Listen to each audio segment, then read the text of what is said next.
یہی بات جو ریاض صاحب نے کہا نا، قرآن میں دو ہی گروہوں کا ذکر ہے، جنت میں چلے گئے وہ بھی ہمیشہ رہیں گے، دوزخ میں چلے گئے وہ بھی رہیں گے، نکلنے والا قصہ قرآن میں نہیں۔ یہ ٹھیک ہے بات، مگر اس لیے نہیں بیان کیا کہ یہ جنت گناہ گار مسلمان یہ کانپتے رہیں، پینڈنگ ہی رہیں، ان کو کوئی تسلی نہ دی ہے، اس لیے یہ بعد میں اللہ نکال لے گا اپنے فضل و کرم سے، وہ بھی ان کو جن کا ایمان تو درست ہوگا، ورنہ باقی وہی رہیں گے۔ جان بوجھ کر ہی نہیں بیان کیا، حدیثوں پر ہی چھوڑ دیا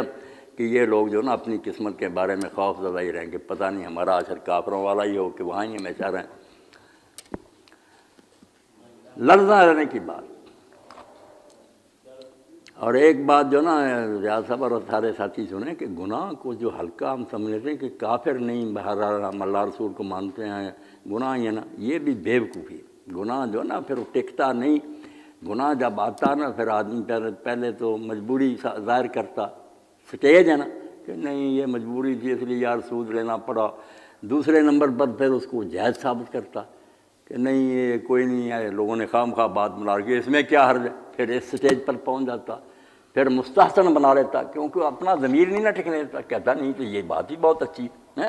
شراب نوش وغیرہ پہلے دن ہی نہیں آخری سٹیج، پہلے دن کہنا کہ نہیں دوستوں میں بیٹھ کر پی لی، پھر کہنا نہیں اس میں تو مزہ ہی بڑا، پھر اچھا ثابت کرنا کہ خام خواہ شریعت نے حرام کر دیا۔ اس لیے علماء کہتے ہیں کہ المعصیۃ برید الکفر،